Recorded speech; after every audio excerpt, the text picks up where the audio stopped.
కోడళ్ళ కొత్త కథల కోసం కోమలి టీవీని సబ్స్క్రైబ్ చేసుకోండి. నోటిఫికేషన్స్ కోసం బెల్ ఐకాన్పై క్లిక్ చేయండి. ఈ రోజు మనం తెలుసుకోబోతున్న స్టోరీ వెజ్ అత్తగారు వర్సెస్ నాన్ వెజ్ కోడలు. అనగనగా రామాపురం అనే ఒక చిన్న పల్లెటూరు ఉండేది. ఆ ఊళ్ళో రామారావు, సూర్యకాంతం దంపతులు తమ పిల్లలతో నివసిస్తూ ఉండేవారు. వారి పెద్ద కొడుకు మోహన్ ఫాస్ట్ ఫుడ్ సెంటర్ నడుపుతూ ఉండేవాడు. చిన్న కొడుకు రాజేష్ వ్యవసాయం చేస్తూ కూరగాయలు అమ్ముతూ ఉండేవాడు. ఒకనాడు, రే రాజేష్, ఫాస్ట్ ఫుడ్ సెంటర్తో ఎన్నో జీవుల్ని ఉరికినే చంపేస్తున్నావురా.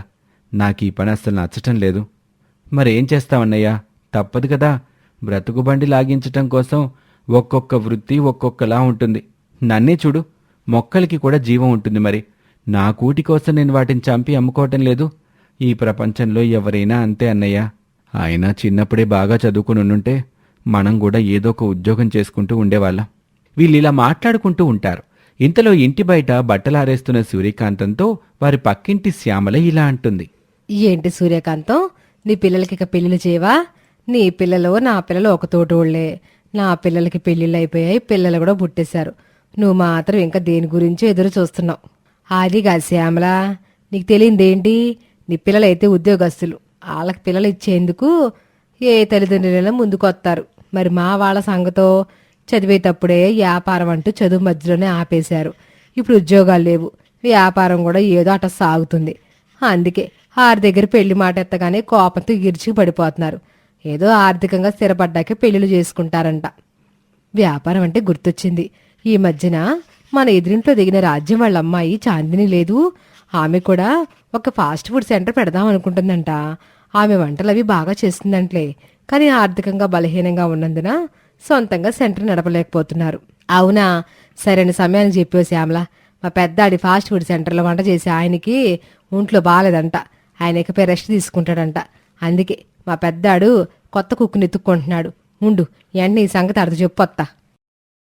అలా మోహన్ ఫాస్ట్ ఫుడ్ సెంటర్లో చాందిని కుక్కుగా చేరుతుంది.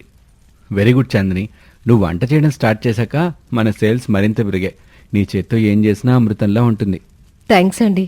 అలా చాందిని కొద్ది కాలంలోనే కుక్ నుండి బిజినెస్ పార్ట్నర్గా మారుతుంది. ఆ తర్వాత మోహన్కి భార్య అయిపోతుంది. ఒకరోజు రాజేష్, వదినా, చికెన్ బిర్యానీ అద్భుతంగా చేశావు. ఈ చేతిలో నిజంగా ఏదో మ్యాజిక్ ఉంది వదినా. ఏమో రాజేష్, నాకు అలా అనిపించదు. నాన్ వెజ్ ఐటమ్స్ ఏమైనా బాగానే వండేస్తాను, కానీ వెజ్ ఐటమ్స్ ఎలా ఉండాలో తెలీదు. మీ అమ్మగారికేమో అసలు నాన్ వెజ్ నచ్చదు. పోనీ యూట్యూబ్లో అయినా చూసి నేర్చుకుందామంటే నాకు అసలు వెజ్ నచ్చదు. నచ్చని ఫుడ్ ఎలా వండుతాను, నువ్వే చెప్పు. అయ్యయ్యో, పెద్ద సమస్య వచ్చి పడిందే. అందుకే నాకు ఒక ఆలోచన వచ్చింది. వెజ్ ఐటమ్స్ బాగా వండే అమ్మాయిని చూసి నీకు పెళ్లి చేసేస్తే ఓ పని అయిపోతుంది. నాలా ఆర్గానిక్ పద్ధతిలో కూరగాయలు అమ్ముకునేవాడిని ఎవరు పెళ్లి చేసుకుంటారన్నయ్యా? ఆర్గానిక్ పద్ధతి అంటే గుర్తొచ్చిందండి. ఏమండి, మా చిన్నాన్నగారు అమ్మాయి కోమలి లేదు, తను కూడా రాజేష్ లాగానే అగ్రికల్చర్ బీటెక్ చేసి డాబా పైన ఆర్గానిక్ పద్ధతిలో కూరగాయలు అవి పండిస్తుంది. మొన్న పండక్కి వెళ్ళినప్పుడు బాబాయ్ దానికి ఒక మంచి పెళ్లి సంబంధం ఉంటే చూడమన్నారు. మన రాజేష్ కంటే మంచి అబ్బాయి ఎవరుంటారు? వీళ్ళిలా మాట్లాడుకొని మొత్తానికి ఎలాగోకలా రాజేష్తో కోమలికి పెళ్లి జరిపించేస్తారు. ఒకనాడు చాందిని, కోమలి, నేను ఫుడ్ సెంటర్కి వెళ్తున్నాను, కాస్త ఇంట్లో వంటంతా నువ్వే కానిచ్చే. అన్నట్లు మర్చిపోయాను, గుర్తుందిగా, నాకు మొక్క లేకపోతే ముద్ద దిగదు. చికెన్ ఎలాగో మ్యారినేట్ చేసలేదు కనుక కనీసం ఫిష్ ఫ్రై అయినా చెయ్యు. సరే బాయ్, వెళ్ళొస్తానే. సరే అక్క, వెళ్ళరా, నేను ఇంట్లో పనులు చూసుకుంటానులే అంటూ వంట చేయటం ప్రారంభిస్తుంది కోమలి. ఇంతలో వంటగదిలోకి సూర్యకాంతం వస్తుంది. ఏంటి కోళ్ళ, వంటగదిలో నీ చోసన వస్తుంది, పెద్ద కోళ్ళ లేదుగా. అదే అత్తమ్మ, అక్క ఫిష్ ఫ్రై చేయమని చెప్పెళ్ళింది, నేను కూర చేస్తున్నాను, అందుకే వాసన. ఏడ్చిందిలే, అది చెప్పడం ఏంటి, నువ్వు చేయడం ఏంటి? నాకు నీకు నచ్చేలా ఏ వెజ్ కూర వండు. చేపలు ఎప్పుడు ఏంటమ్మాయి? ముందు ఆ పెంట అంతా పక్కన పెట్టి గుత్తి వంకాయ కూర వండకూడదు, తిని చానేళ్ళయింది. సరే అత్తమ్మ, గుత్తి వంకాయ కూర చేస్తాను అంటూ గుత్తొంకాయ కూర చేస్తోంది. ప్రతిరోజు చాందిని ఒక నాన్ వెజ్ కూర వండమంటాం, తన తోటి కోడల చేత వండించటం. ఆ వెంటనే సూర్యకాంతం మరో వెజ్ కూర కోమలి చేత వండించటం. ఇలా ప్రతిరోజు రకరకాల కూరలు ఆ ఇంట్లో వండుతూ ఉంటారు. ఒకనాడు రామారావు తన ఇద్దరు కొడుకులతో ఇలా అంటాడు. ఒరేయ్ పెదోడా, చిన్నోడా, మీరొక విషయాన్ని గమనిస్తున్నారా? ప్రతిరోజు మీ అమ్మ వెజ్ కర్రీ వండిస్తుంది. అది తినలేక చాందిని ఇంకో నాన్ వెజ్ కూర వండుతుంది. పోనీలే నాన్న, ఎవరికి ఏం నచ్చుతుంది వండుకొని మనం అయితే హాయిగా 2 రకాల కూరలు తింటున్నాం కదా. ఒరేయ్ వెర్రి వెధవ, సరిగ్గా అర్థం చేసుకోరా. మనకొచ్చే ఆదాయం ఎంత, మనం ఖర్చు పెట్టే ఖర్చు అంత. ఇప్పట్లా కాలం గడిచిపోతుంది గాని రేపొద్దున్న మీకు పిల్లలు పుట్టి వాళ్ళు పెద్దాలైతే మీరు పెట్టే ఖర్చుకి మీకొచ్చే ఆదాయం సరిపోతుందా? మరి ఈ పరిస్థితుల్లో ఏం చేయమంటారు నాన్నగారు? కాస్త పొదుపు చేయటం మొదలుపెట్టండి. మీ చిన్నప్పుడు మీ నానమ్మ అమ్మ కూడా ఇట్టాగే తగులు పడేవారు. అప్పుడు మా నాన్నగారు నాకు చెప్పిన చిట్కా నేను మీకు చెప్తున్నాను. ప్రతిరోజు మీరింటికిచ్చే డబ్బుల్లో 10% డబ్బుని జాగ్రత్తగా ఒక చోట దాచిపెట్టండి. ప్రతి నెల అలా దాచుకున్న డబ్బుని బ్యాంకులో వెయ్యండి. కొన్నాళ్ళకు ఆ డబ్బులతో బంగారమో కాస్త భూమో మనం కొనుక్కోవచ్చు. ఈ ఆలోచన అయితే బానే ఉంది, కానీ ఇంటికి డబ్బులు ఇవ్వడం తగ్గించినట్టయితే ఖర్చులకి డబ్బు సరిపోదేమో కదా నాన్న. వాళ్ళు ఆడవాళ్ళరా, వాళ్ళకి ఉన్నంతలో ఇంటిని చక్కదిద్దడం బాగా తెలుసు. వాళ్లే మీరిచ్చిన డబ్బుని ఇంటి నడిపించేందుకు సరిపెట్టుకుంటారు. రామారావు చెప్పినట్టుగానే తన 2 కొడుకులు సేవింగ్స్ స్టార్ట్ చేస్తారు. ఆ విధంగా ఇంట్లో ఆడవారికి అందుతున్న డబ్బు తగ్గుతుంది. కోడల్లో ఇటరండి, మీ భర్తలిద్దరూ డబ్బులు పొదుపు చేయడం మొదలెట్టారు. అది మంచి విషయమే గాని ఈ డబ్బుతో మనం ఇంటి నడపాలంటే కాస్త జాగ్రత్తగా ఖర్చులు పెట్టుకోవాలి. సరే అత్తమ్మా, ఇకపై నేను షాపింగ్కి వెళ్ళడం తగ్గించేస్తాను. నేను కూడా అత్తమ్మా మిక్సీ గ్రైండర్ లాంటివి వాడకుండా రుబ్బు రోల్లోనే రుబ్బుకుంటూ ఉంటా. మనకి ఎక్సర్సైజ్ అయినట్టు ఉంటుంది, కరెంట్ కూడా ఆదా చేయొచ్చు. పనమ్మాయిని కూడా మానిపించేసి నేనే కాస్త పనులు చేస్తూ ఉంటాను. అప్పుడు డబ్బులు మిగిల్చడమే కాక కాస్త స్లిమ్ కూడా అవుతాను కదా. అక్కడతో అయిపోలేదే చాందిని, నువ్వు నాన్ వెజ్ తినడం తగ్గించాలి. అనవసరంగా నాన్ వెజ్కి ఎంత ఖర్చు అవుతుంది చెప్పు. ఏ 15 రోజులకో నెల రోజులకో తిను, డబ్బులు మిగులుస్తాం కదా. అలాగైతే మీకు తెలుసు కదా అత్తమ్మా, ముక్కలు లేకపోతే నాకు ముద్ద దిగదు అని. రోజు కాకపోయినా వారానికి ఓ 2 రోజులైనా నాన్ వెజ్ తింటూ మిగతా రోజుల్ని వెజ్తోనే కానిచ్చేద్దాం. ఎంత చెప్తున్నా వినవు. నువ్వు వారానికి 2 సార్లు అంటే తక్కువ ఖర్చు అవుతుంది అనుకుంటున్నావా? పూర్తిగా బుద్ధులేని దానిలాగా తయారయ్యావేంటి? అలా అయితే మీరే వెజ్ తినడం తగ్గించండి. మీరు తినే కూరగాయలు ఆర్గానిక్వి, వాటిని అమ్మితే నాన్ వెజ్ కంటే కూడా ఎక్కువ ధర పలుకుతాయి.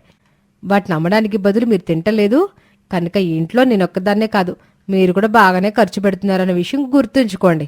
ఇలా అత్తాకోడలిద్దరూ వాదించుకుంటూ ఉంటారు. అలా చినికి చినికి ఆ గాలివాన తుఫానైనట్టు వాళ్ళిద్దరి మధ్య చాలా పెద్ద గొడవే జరుగుతుంది. చాందిని, ఎందుకలా అమ్మపై అరుస్తున్నావు? నీకసలు బుద్ధుందా? ఈ ప్రశ్న మీ అమ్మని అడగండి. ప్రతిసారి నా తిండిపై పడతారెందుకు? ఆమెకి నాన్ వెజ్ తినడం ఇష్టం లేకపోతే మానేమ్మనండి, అంతేగాని నన్ను తినడం మానేమని చెప్పడానికి ఆమెవరు?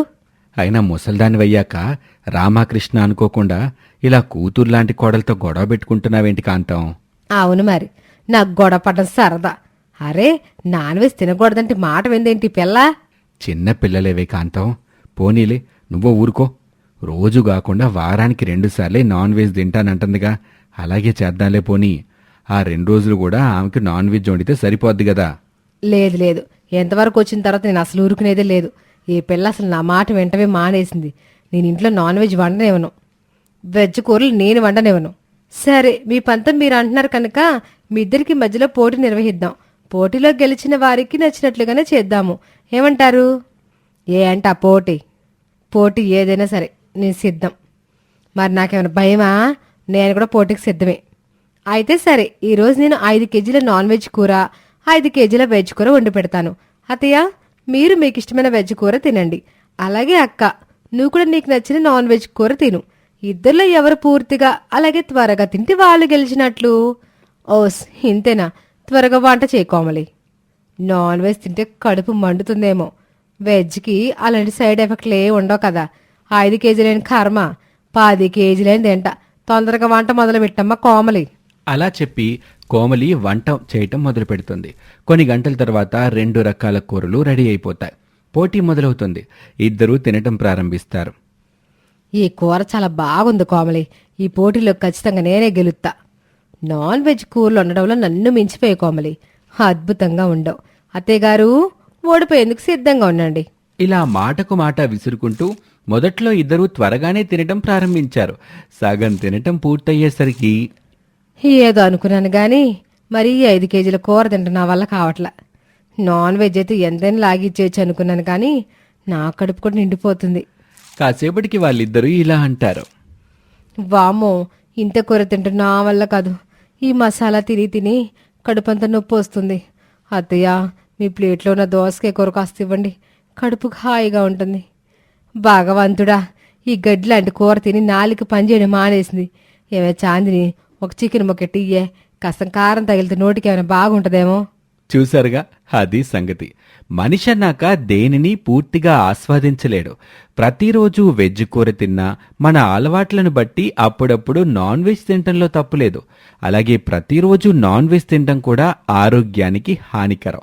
అనవసరంగా దీనికోసం గొడవపడే కంటే ఆర్థిక పరిస్థితిని బట్టి తమ కుటుంబంలో వారి ఇష్టాయిష్టాలను బట్టి సర్దుకుపోవటమే సరైన పని అని ఈ కథ ద్వారా మనం అర్థం చేసుకోవచ్చు. ఇది వాల్టీ స్టోరీ. మరొక ఆసక్తికర కథలో మళ్ళీ కలుద్దాం. నమస్తే.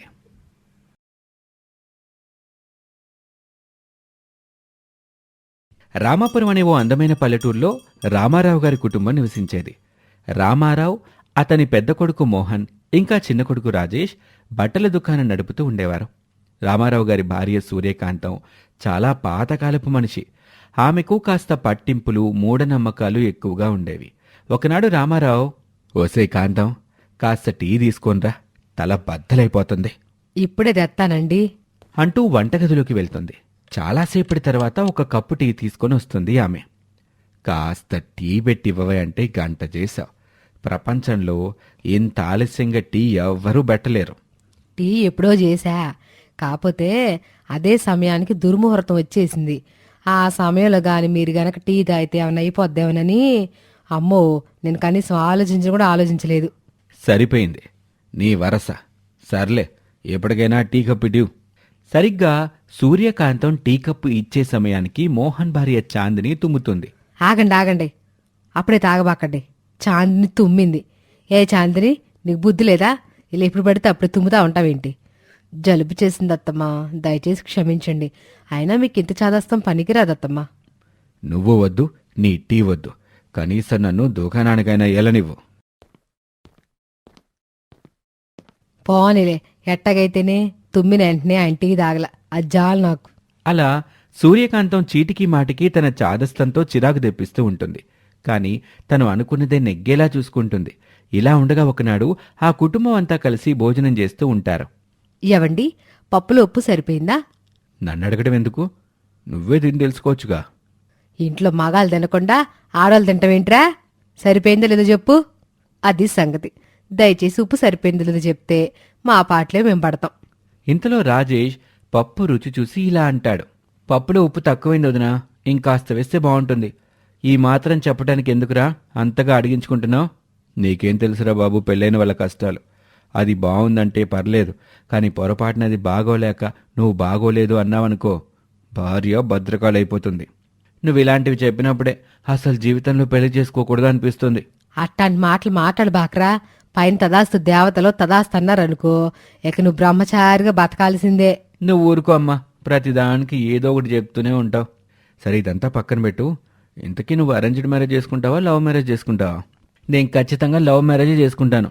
ఏంట్రా మాట్లాడుతున్నావు? 4 తన్నానంటే నోట్లో ఉన్న పళ్ళని రాలిపోతాయి. ఇప్పుడు నేనేమన్నానమ్మా? లేకపోతే ప్రేమ పెళ్లి చేసుకుంటావా? ప్రేమ పెళ్లి తొక్కదీసి చేతిలో పెడతాయేమనుకున్నావు? ఇంతవరకు మన ఇంట వంట ఈ ప్రేమ పెళ్లిలే లేనే లేవు. నీకు కూడా మంచి అమ్మాయిని మేమే చూసి నీ పెళ్లి ఘనంగా జరిపిస్తాం. వీళ్ళిలా మాట్లాడుకుంటూ ఉంటారు. అంతవరకు మౌనంగా ఉన్న రామారావు అప్పుడు మాట్లాడతాడు.